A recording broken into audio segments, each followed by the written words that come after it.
and gentlemen, guess who's back? Back again. We are back. Go tell your friends. My name is James Porcelli. I'm Brian Thomas. And welcome to the season 4 premiere of Ruthless Talk. It is good to be back. It's been a minute. It is so good to be back. We are back for season 4. And not only that, but our 1-year anniversary of this platform. So there's a lot to discuss. And there's a lot to discuss. A lot of discuss that since we have been gone. A lot of stuff's happened since we've been gone and over the past 48 hours. And we're going to get into all of that. But before we do such, since it is our 1-year anniversary and since this is our season 4 premiere, this is a little celebration, right? You know, we got to start off with a little bit of a celebration, as well as some words that I would like to share with you, Brian, as well as everybody watching this. So, you know, man, a year ago today, man, obviously this was legit. A year ago today was when our first episode was published out, and we have been grinding nonstop with consistent content for all of you guys, and it has been just a pleasure, man. It's been a pleasure since day one, since we've started. And man, just I've always said this, man. You know, if you were to tell me a year ago today, or even years ago, 5-6 years ago, that I would be doing this, I would legit laugh in your face and say that you're nuts, man.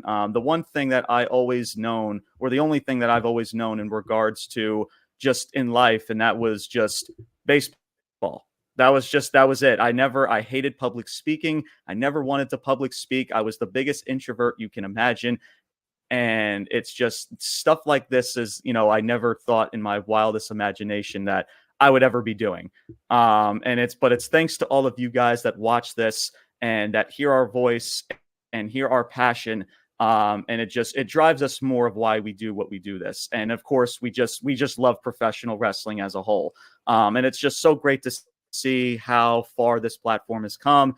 And just everybody from TikTok, people from Instagram, people from our Facebook group, everywhere. It's been really, really a pleasure to just to meet everybody, all the new people that we've met. And again, I'm struggling to find the words in regards to all this, man. But thank you guys so much, you know. And again, this is for me, man, like, you know, I take this opportunity legit as an opportunity. You know, everything that I say in front of this camera, everything that I say in front of this microphone, I don't take for granted ever. And, you know, there's a lot of wrestling fans and a lot of podcasts, which is fine to an extent, that we just like to talk about our personal opinions, our personal preferences, and nothing wrong with that. But for this platform, I want it to be more than that, you know, something that really gets our name out there and to, you know, tell fans or to show fans that, hey, these guys know what they're talking about. And it's just been awesome. And for you guys to hear that, and for you guys to feel our passion and to understand where we're coming from and understanding we come from a good place, it means a lot, man. And for you guys, this is not just a podcast. This is a community, right? This is a wrestling community. I've said it since day one, that everybody can be proud of, man. And Brian, I want to send this off to you, man. I want to thank you for being a part of this, man. Just for being a tremendous co-host, being a tremendous partner. And again, I couldn't have asked for a better partner as well. And again, man, it's just, you know, we're just getting started, and I can't wait to make more memories on this platform, make amazing more episodes. And, you know, and again, it's crazy because we never knew each other, but before these these episodes even started. And the fact that the amount we've accomplished together in just a 1-year span has been a tremendous. And I know I've been lucky and fortunate enough to meet your family and meet your lovely family. And I know they've been tremendous supporters of this platform as well. So shout out to them as well. But thank you, man. Seriously, from the bottom of my heart, I appreciate you, man. And again, I can't thank you enough for being a part of this. And of course, to everybody watching as well. So Brian, I know you've got some words to say. So the floor is yours, man. Take it away.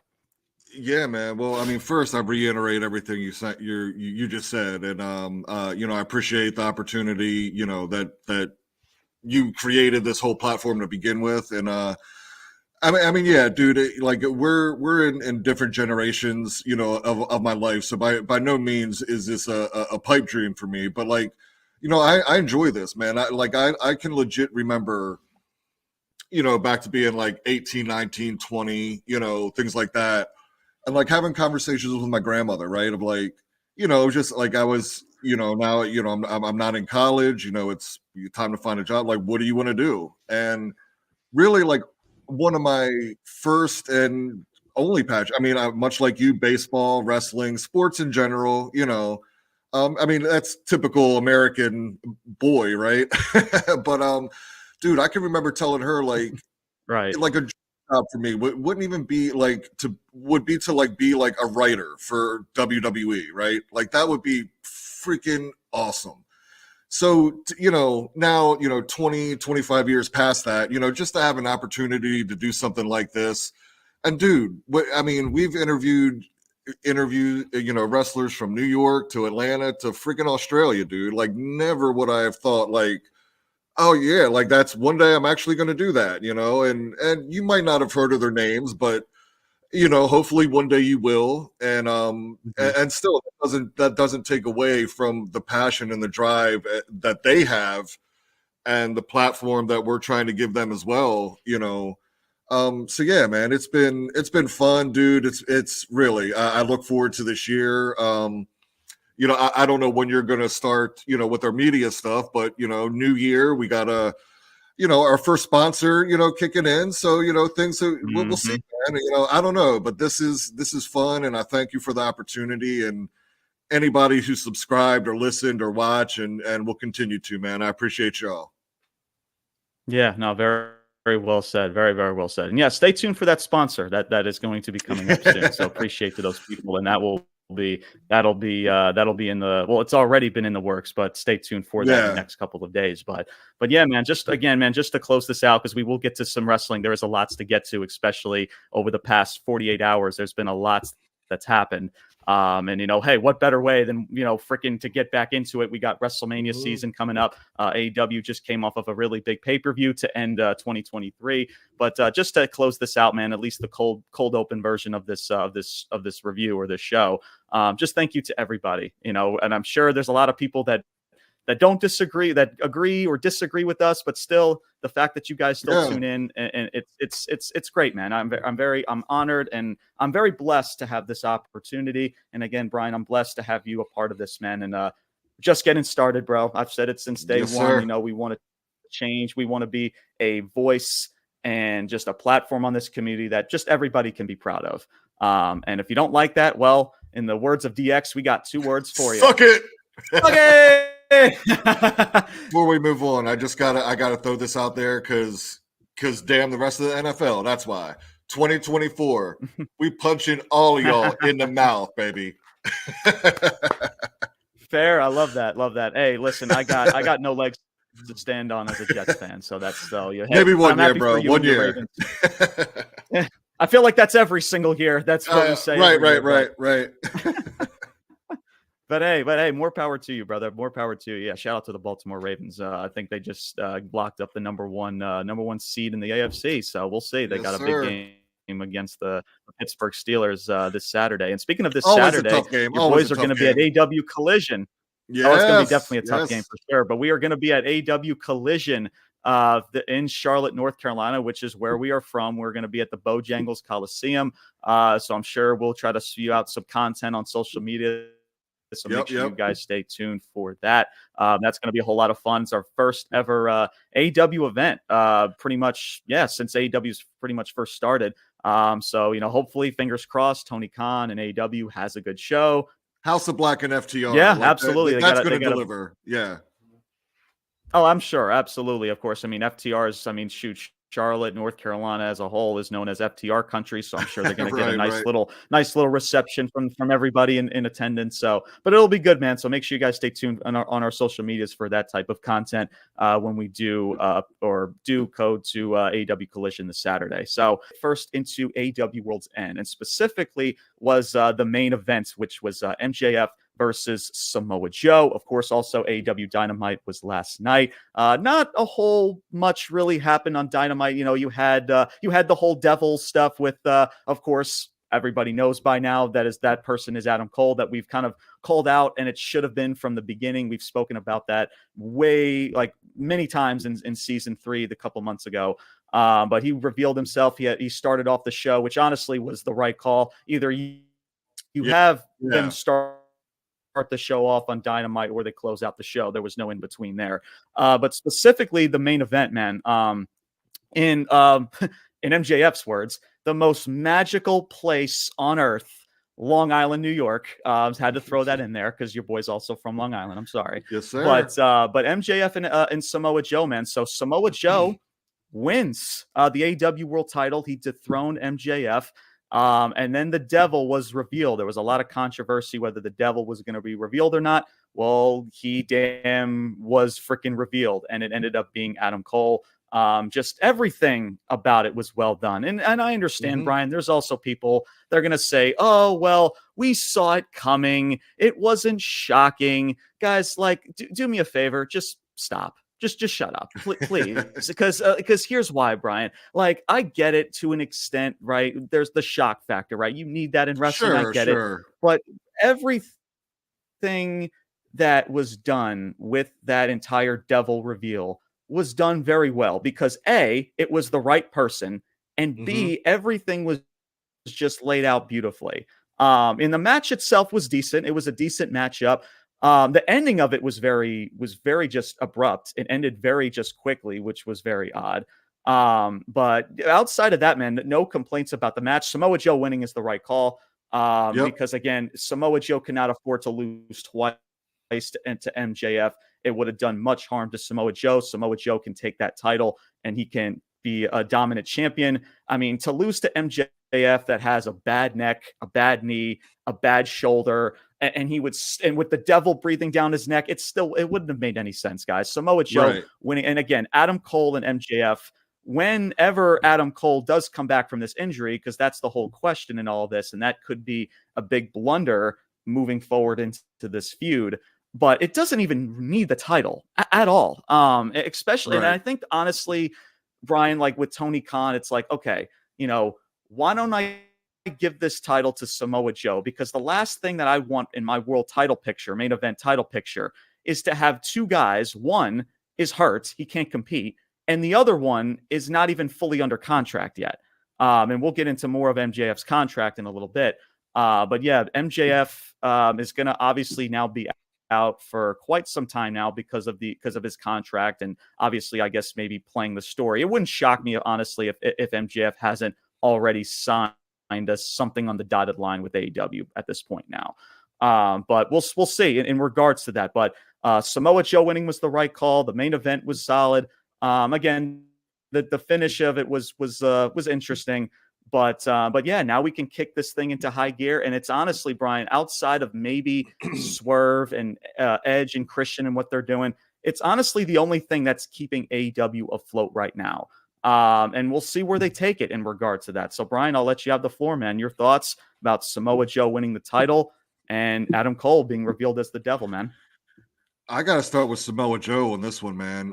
Yeah, I agree with you. This was the right call. Excuse me. Definitely the right call, Samoa Joe. I mean, arguably, think about this, man. Now 4 years ago, 2020, this guy was on pretty much just on commentary in WWE. Like, I know he had been dealing with injury, here and there, but I always wondered, like, why is he done? Like, it doesn't make sense.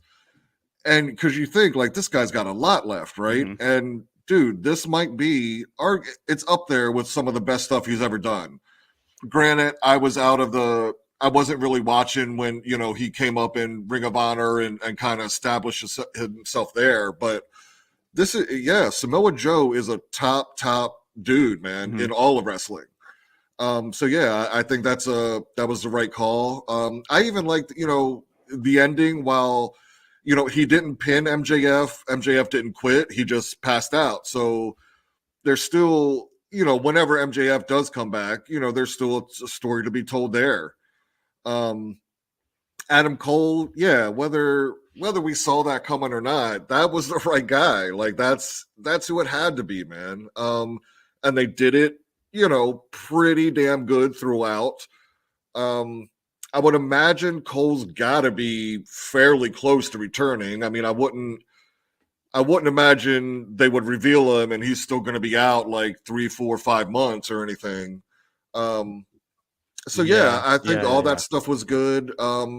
my only drawback, and it's a minor one right now, but I just don't think Wardlow fits in this, man. He's kind of, I feel like he's right back to Right. like the Yeah. same Mm-hmm. sidekick shtick. Which, if you saw the promo on a Dynamite last night, you know what's coming eventually. He's going to turn on Cole, but I Mm-hmm. feel like he's just in the same position he was 4 years ago, 5 years ago. But other than that, man, I mean, it was a good match. The storyline involved Samoa Joe is the right guy to have a title run right now. So yeah, all that was looking really good, man, for sure. Yeah, I mean, with Wardlow, like this is the same guy that, guys, correct me if I'm wrong, that squashed MJF before MJF was even in this title picture. So for Wardlow, and listen, I understand why he's in it for Right. two reasons. Number Yeah. one, they need a muscle in that group, and Wardlow is that guy for the job. And number Mm-hmm. two is, of course, the history. It makes sense of why he's a part of this shtick to, just treat MJF's life a living hell, right? Because everybody has one common Right. goal, and that's MJF. So I get it. But still, man, this is a guy, and I've said it on social media as well. It's like, this is a guy that was supposed to be the top star in the company, right? He was a part One of the of them. Pinnacle. Yeah. That was a way for people to introduce Wardlow, that people that don't know much about Wardlow, even being MJF's lackey or his muscle or his bodyguard, whatever you want to call him at that time. And now Mm-hmm. you thought, okay, once that whole match with MJF happened, you'll think, okay, now Wardlow's going to be kicked into high gear as a solo competitor. Right. And for him to just kind of take a few steps back now, being a part of this faction or cult, whatever you want to call it, it is very odd. But I mean, listen, it makes sense to why he's in it, but it is kind of unfortunate to kind of see Wardlow take a few steps back here, because that's kind of what it is. I mean, you trying to push him as the star, it didn't work, you botched it, and now it's like, all right, now we have no choice but to take a few steps back and put him into this faction. So and it's not really shocking. I'm not really shocked, because we knew No. like the hints backstage, like, oh, like I'm gonna MGF, I'm gonna attack you when you least expect it or whatever. So it's not shocking. It's just very odd to that degree. But we'll see. I mean, Samoa Joe, again, I've said it countless times, man, he cannot afford to have lost that matchup. And again, with MJF and Adam Cole, they can tell that story. Again, obviously MJF is going to be written off of TV for a while once he's officially when things officially been signed on the dotted line, which I'm sure there has. It just has to get official, or it has to be just officially written down somewhere or whatever. But yeah, I mean, that's pretty much it in regards to all of that. The pay-per-view overall was very, very average. And Brian, I know you weren't able to see the full show, but I can I can say, as well as a lot of people, that it wasn't AEW's best pay-per-views that they've produced in quite some time now. But at least in regards to Swerve, in regards to Edge and Christian, and we'll get to Edge and Christian, it's in a different story for a different day there. But in regards to the main event, the right outcome. Yep. And again, it's an ending to where AEW doesn't do it a whole lot, like leaving people in suspense to see, okay, I have to know what the hell is going to happen now at AEW Dynamite the following Wednesday. So, and that's honestly, Brian, all we ask for AEW, because for the longest time now, it's just all been about ending. It's like making the fans go home happy. The banger match, and then that's it. We go off the air. And that's kind of just been the shtick for AEW. But now you put this added layer of the devil, Adam Cole, MJF, maybe some other people now they're involved because of MJF's being off of television now. It adds a layer to where it's a little bit interesting. But now they gotta now get creative to where, okay, once MJF does come back, and then also, again, it comes down to Adam Cole, whether he's healthy or not. But now that you got to drag that out to still keep people in suspense in regards to it. But for what that was, man, very, very well done. And I can't really praise AEW enough for it. Because I know that they've, for justified reasons, they've gotten a lot of criticism just for, again, just not producing enough quality television. And Yeah. this is quality television at its finest. So before we get into our next topic, man, Brian, your final thoughts before we get into our next topic here. Yeah, I was just going to reiterate that. Well, yeah, like this story and what's it been?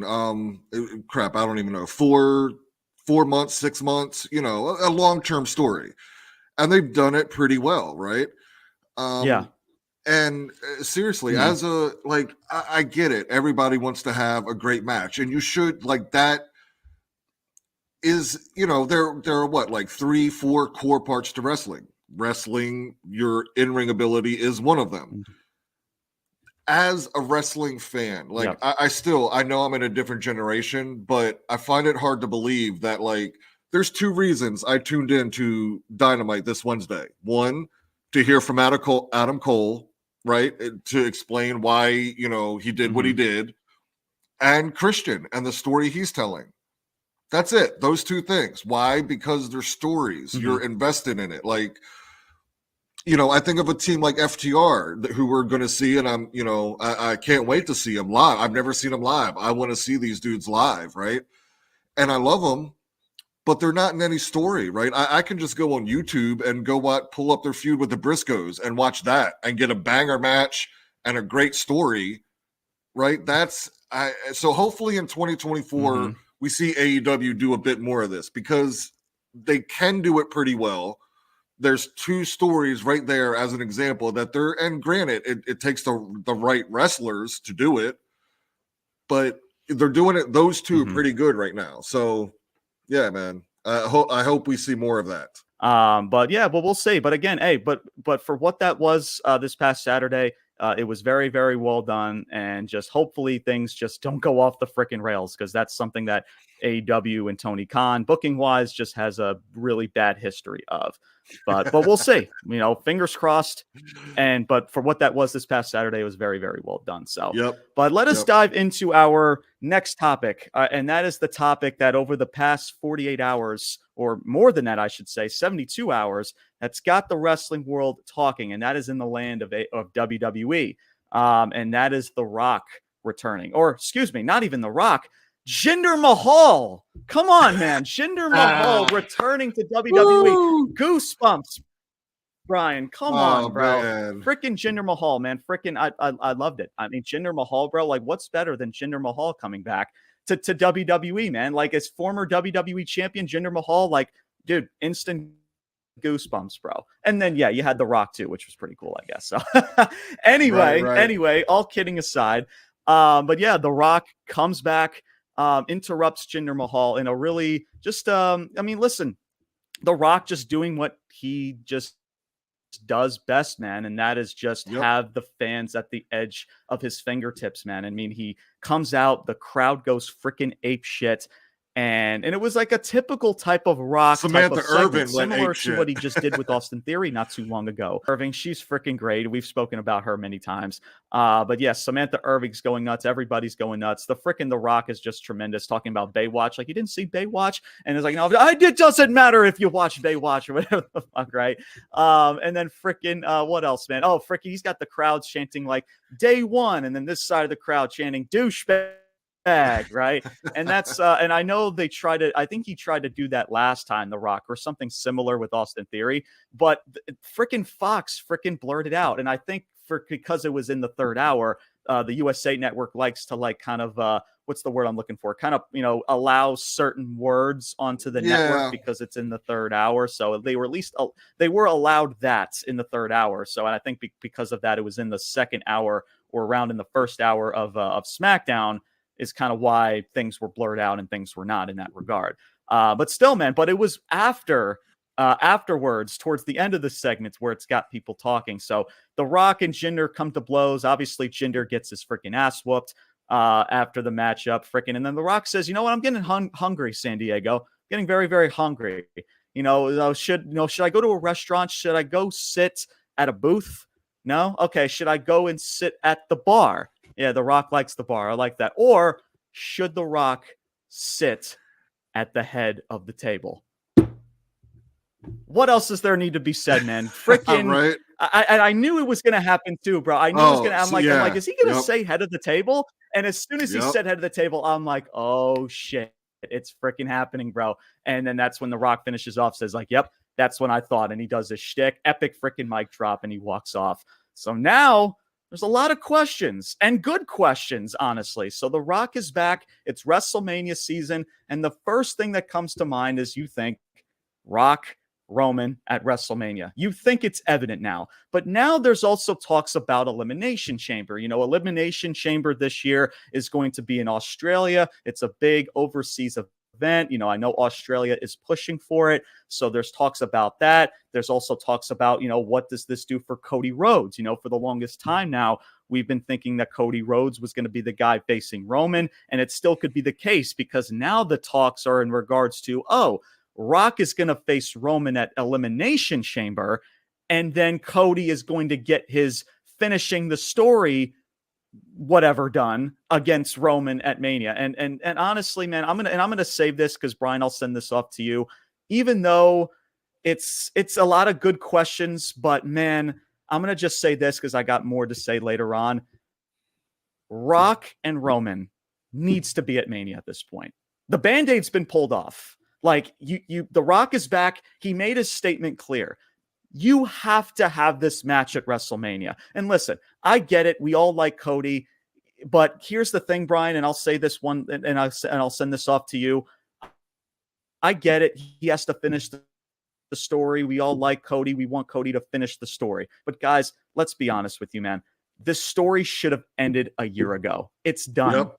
Yep. Like, there's the mystique of this story being built up is done. It's over, especially with CM Collins is brewing up right now. Like I'm sorry, man, to waste that at Elimination Chamber for majority of your audience, by the way, has to watch it at like 6 o'clock, 9 o'clock in the morning on a Saturday. Like, and you're going to waste Rock and Roman on that paper. Guys, stop. Now, could that possibly happen? Yeah, it probably could. So, but man, Rock and Roman, if that's the plan that you're going with, Brian, you've got to have that for Mania. I know we like Cody and we want Cody to finish the story, but the story should have ended a year ago. I would be more intrigued to see Cody and Randy Orton feud for the title than Cody versus Roman part 2. And that's just where I'm at. So, Brian, I'd love to get your thoughts, man. Your thoughts about this whole situation. Yeah, man. It's I mean, it's all good shit or good questions, kind of, but it really feels like Cody's just going to be the odd man out again.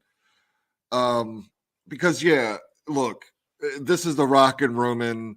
That I agree wholeheartedly. That is WrestleMania. Like, no, you cannot do that at Elimination Chamber or even the Royal Rumble. Like, no, that is a Mania match, hands down, period, no questions asked. Absolutely. And now I don't know, man, with timing and when people, you know, I don't know. There's a lot of revolving doors with a lot of people, right? And schedules and timing and whatever. But you're right. Like, Cody is never the finishing the story and capturing the title and that. It is never, ever, ever, and not because of Cody, just because of the time that's gone on. It's never going to reach that pinnacle that it was at last Mania. It's just not. You think it's about not. How many real true moments in wrestling there have been, right? Like, that would have been one of them. Like, I can go back to a guy like Stone Cold, right? You know, cuts this promo largely on his own that shoots him to superstardom, right? He's as hot as anybody's ever been in wrestling. He gets injured. He comes back. It was a great return. We all wanted him back, whatever. Then we all know about the Brock and Austin thing, which frankly was the right call, or I don't know, walking out, but Austin was right about that. But anyway, he comes back and then is eventually, now he's part of like the WCW brand, and it's just not the same Stone Cold. As much as I loved him, he was still my top guy, but the heights that were 2-3 years previous were not reached, and nor could they be replicated because it was lightning in a bottle in that moment, right? And yeah, they missed it with Cody. Yeah. It doesn't matter if it's Roman or Orton. Like, yeah, he's eventually got to win the title and finish the story. And it's going to be great and good and whatever, but it's not going to be what it would have been last year. So I don't know. Like, I agree with your point now. Where like, yeah, there's a much more intriguing story there to be had between Orton and Cody than Roman and Cody, I think. Yeah. So, yeah, but then I mean, there's only 2 titles, so the idea of, and it also kind of hinges, in my opinion, hinges on how long The Rock is back for. Like, is this a 3-month thing? Is this a year? Is what is it? Because if he's beating him for Roman for the title and then gone in 2 months, what the fuck? Yeah. So yeah, it's, and I don't I don't know if that would happen, but to your point, yes, Roman and Rock is a WrestleMania match, whether it's for the head of the table or for the title or whatever. That is WrestleMania. That is main event WrestleMania. So I don't know, man. I mean, I love Cody. He's still going to be one of the top stars. Obviously, he's still going to be in the picture. I still go back to their, I know Endeavor's like, part of this now, but there is something ingrained in WWE culture where if they did not make you, it's just how it should work out. Sometimes it's not going to work out that way. A lot of good problems to have right now of where who gets what spotlight and who doesn't, right? And to me at this point, it's 3 options. Now, one of these options is very unlikely and the other is very likely. The first option, and that's the most likely option of what could possibly happen, is that they're probably going to put Rock and Roman for Elimination Chamber. And that's the way to get Cody versus Roman at night 2 of WrestleMania, for Cody to finish his story, go figure. The other option that you could do, right, again, and this is the most unlikely option as well, is also to have Roman face for 2 nights of WrestleMania. You face The Rock for night 1, and then you have Cody and Roman night 2. But then you also ask the question, okay, what about Punk and Seth Rollins? So that's also kind of very unlikely, but it's also on the table.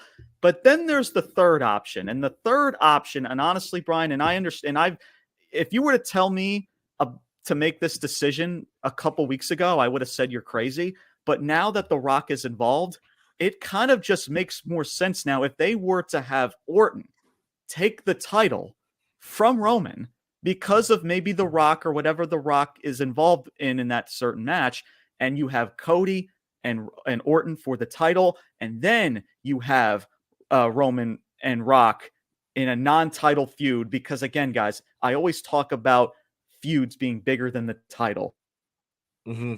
This is definitely one of them. If Cody, like, why does Cody need to finish the story specifically against Roman? Like, dude, the story's done, bro. You freaking lost. And we love Cody. And we know Cody is still is a big star in the company. He still gets a great reaction. People still do the whole thing, the whole shtick during his entrance. I get it, man.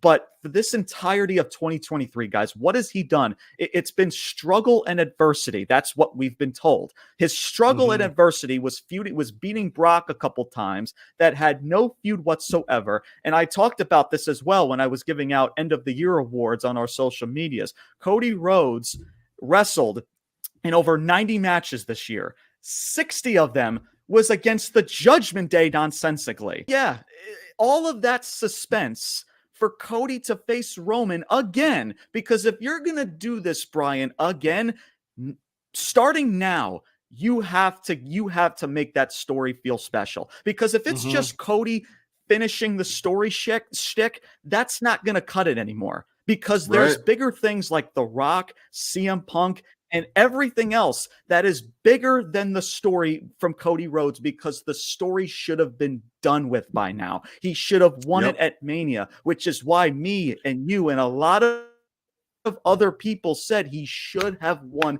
the title at WrestleMania 39. But that mystique, that feeling is done. It's over with. Sure, he's going to get a good reaction at WrestleMania. But honestly, Brian, it's also more of just the fact that it's great to finally have the title off of Roman. Why? Because people are honestly just sick and tired of Roman holding on to this championship. So the mystique is more that than it is Cody Rhodes winning the championship. And that's what I don't like either. And so I don't know, man. So those are honestly the three options. And if it's up to me, and I know a lot of people, and I wasn't with this decision before The Rock even showed his face this past Monday, have Orton take that title from Roman. And you can do Orton and Cody Rhodes, because Cody Rhodes versus Orton intrigues me, and I'm sure intrigues a lot more people than it does Cody versus Roman Reigns. And that's just the truth. And then you can have Roman Reigns and The Rock at WrestleMania in a non-title feud. Are they going to do that? Probably not. I mean, let's be freaking real. They're probably not going to. Brian. Yeah, there's a history with Orton and Rhodes, man, that, and especially even to get it back into finishing the story, that would be so much more impactful, a feud with Orton, than going after Roman again. Absolutely. Yep. Yes. So yeah, we'll see what happens, man. We'll see what happens. Again, it's a lot of good problems to have, and honestly, man, WWE, and I know we've said a lot of things, justified reasons about WWE over the past several freaking months, the entire calendar year of this platform, right? But WWE is honestly in a really good place right now, at least in regards to star power, right? You have Cody Rhodes, you've got LA Knight, you got Jey Uso that's coming into his own. So there's a lot of stuff to look forward to, but now it's all about executing now. It's like you have the people, right? Especially your top baby faces, again, like LA Knight, Jey Uso, Cody Rhodes, CM Punk, all of those people. Shoot, Seth Rollins. I'll throw a Seth Rollins in there. Why not? So WWE is in a really good place. And of course, you've got WrestleMania season coming up. So it'll be interesting. Yeah, but Brian, go ahead, man. No, I was going to say one more name we forgot, and you know, he'll be on SmackDown, a different show, but AJ Styles will be in there too, in the mix somehow, some way. And in regards to like day one as a whole, the show day one that was called for Monday Night Raw, you know, and like everything else after that whole Rock shtick, because the show overall was decent. It was a decent show. You had a Nia Jax and Becky Lynch matchup. It was actually decent. It was honestly one of Nia's best matchups I've seen her involved in. And you know, we'll see where they take Nia Jax. Of course, you had Rhea Ripley and Ivy Nile. That was a decent showing, you know, so hopefully they have something for Ivy Nile moving forward. And then you had the main event, which honestly raises a lot of eyebrows in regards to Drew and his booking and losing another big matchup. Now I get it, because Drew, and someone else mentioned this on TikTok and Instagram about how, you know, Drew McIntyre is his deal with WWE ends shortly after Mania, so they don't want to give this dude a big like mega push for a guy that's contract that's about to come to an end. So, but still, man, with Drew, like, and I've spoken about Drew many times and how finally he's turned heel. Finally, he's in this cool little aura of himself. And all he's just done has lose big matches to Seth Rollins now twice. It's just not a good look at all. So, but who knows? We'll see where, you know, and then I know Sami Zayn return and they can involve Drew McIntyre with Sami Zayn in a feud. That would just kind of be weird, because we've seen them face each other on Raw countless of times in the past. So, season, you got The Rock involved, you got CM Punk involved, man. And then of course there's talks about, you know, with Sasha Banks, about Sasha Banks and where she's going to. There's been talks about her. I mean, she's the biggest like main like topic in wrestling, and she hasn't wrestled in freaking months. It's insane, but Right. but that's just how damn good she is. So there's talks about her, and who knows, AJ Lee, right? There's been talks about AJ Lee. She made like little posts on social media. People think that she's going to now return as well, maybe at the Royal Rumble. So there's a lot of good stuff, man. There were a lot of stuff to sink your teeth into, and there's a lot of stuff to look forward to. But we'll see, man, as we're kicking things into high gear, and we'll see, man. Just fingers crossed, and we'll be a part of this ride, and we'll be hopeful. But we'll see. We're gonna be on eggshells, that's for sure. But Brian, man, your final thoughts, man. The floor is yours. Your final thoughts. Another performance that I really was impressed with was Ivy Nile too. And I'm telling you, down the road, a feud between Ivy Nile and shit, I'm having a brain fart now. Anyway. Oh, Zoe Starks. Zoe Starks. Zoe God Starks? damn it. Why couldn't I think of that? Zoe. Yeah. So Zoe Starks. Starks and Ivy Nile, man, like that is a feud, a matchup that I definitely want to see, man. So, definitely with WWE, they have a lot of star power right now, and Andre, or I don't know what he's going to come back as, but El Idolo, he's going to be back. So yeah, man, that's a lot of talent, man. So we'll see. Of course, stay tuned for our next episode, which is going to be coming up this Saturday. And of course, make sure you guys stay tuned and make sure you stay in touch with our social medias, as we'll be a part of, or we'll be at AEW Collision. So we'll be posting a lot of content when we'll be at AEW Collision. And of course, we got SmackDown this weekend as well. We got the big triple threat match to determine, who Roman Reigns' opponent is going to be at the Rumble. We kind of figure who it's going to be. But still, that's that big matchup for SmackDown's first show of the new year. So we'll be talking about that and a bunch of other stuff, man, moving forward as we are gearing up for WrestleMania season. Also, before we end things as well, we will be having another Ruthless Talk roundtable. That is going to be on January 20th. We will be covering the Royal Rumble. Pretty similar format from the Survivor Series one that we did not too long ago. We'll talk about the matchups. We'll talk about the build of the show and just how it leads into WrestleMania season coming up. So we got a bunch of guests that are already in line for that show. Can't wait to have them back. Some old faces, some new faces as well. So make sure you guys stay tuned for that, man. We're on the road to WrestleMania. Things are kicking into high gear. Your boys are freaking back. It is so good to be freaking back. And yeah, man, I'm really excited. I'm really, really excited to be back on this platform and to obviously, be back and sharing content with all of you guys that are watching, man. And stay tuned, man. But yeah, Brian, before we end the show, man, your final thoughts before we end things. Definitely excited to be back, man. Looking forward to 2024. We're back. The Rock's back. Punk's back. Everybody's back, man. We're all back in 2024. So definitely looking forward, right? So definitely looking forward to just what 2024 has in store, through us with the podcast throughout the year, man. Definitely looking forward to it. Absolutely. Very, very well said. And thank you guys once again. Again, this was our 1-year anniversary episode of Ruthless Talk. 1 year strong and just more years and more content to come. Again, thank you guys so much for tuning in, for hitting that. And also, of course, we got a new YouTube channel, so make sure you guys spread the word. Subscribe to our new YouTube channel. We got links down below, as well as all of our social medias. All of those links are down below, and you guys can still catch our podcast in audio format on Spotify and Apple Podcasts. So thank you guys so much for tuning in, man. It has been a tremendous journey. And again, man, just thank you guys for tuning in, for hearing our voice, and just following along, man.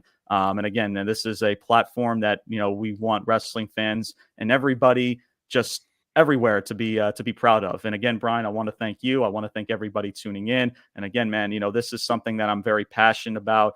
This was a vision in mind that I never thought that would be coming into a reality. And here we are. So thank you guys so much. We got a new badass intro. We got a new badass freaking setup, but it's still the same, your favorite, same dynamic duo. So, and the best is yet to come. But yeah, thank you guys so much for tuning in. As always, until next time, and there will be a next time. My name is James Porcelli. I'm Brian Thomas. And your boys are signing off, saying salutes. Peace out. And take care, everybody. Kill anyone to be popular. Sell their soul to be popular. Popular. Just to be